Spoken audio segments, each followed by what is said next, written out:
Hi all, in this video I'm going to make garlic shrimp pasta.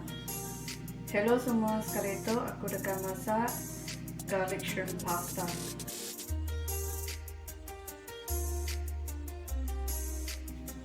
Okay, first we're going to heat up our pan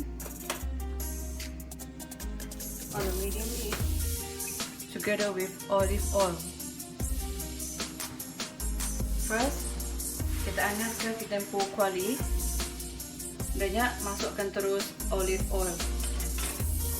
Then add in our garlic so it can cook slowly and can release aroma.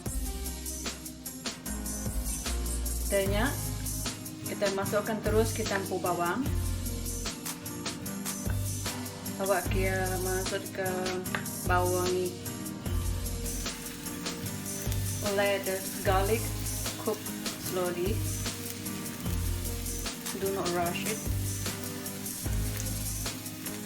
Masak bawang putih lupa-lupa low. Anang rushingnya, anang berguai, anang segawur. Once the garlic turns the color, it's almost golden brown.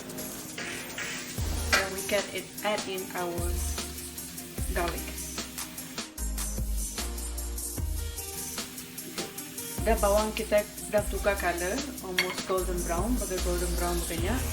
Masukkan kita tempur undang.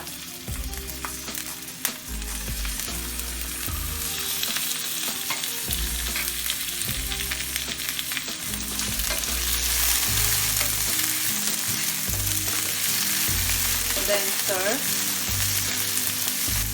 Add in our chili flake, salt and pepper.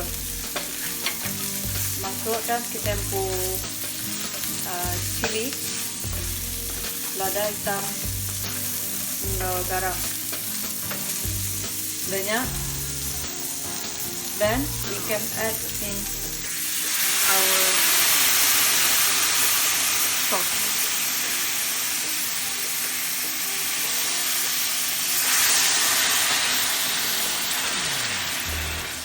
Dan campurkan kita tempur vegetable stock. It simmer for 2 minutes like that. Then we can add in our pasta. Pada api slow, 2 minit bagainya, udahnya kita boleh tambahkan kita tempur pasta. Okay, pasta done. Then we can add in our parsley. This is optional. Dan kita boleh tambahkan kita tempur parsley, tinggal parsley pun nak apa. Dan mix. Then it's ready to serve. It's ready to serve, ready to eat right away. So kita tempur pasta udah ready, udah masak, kita udah makan terus. Tutup.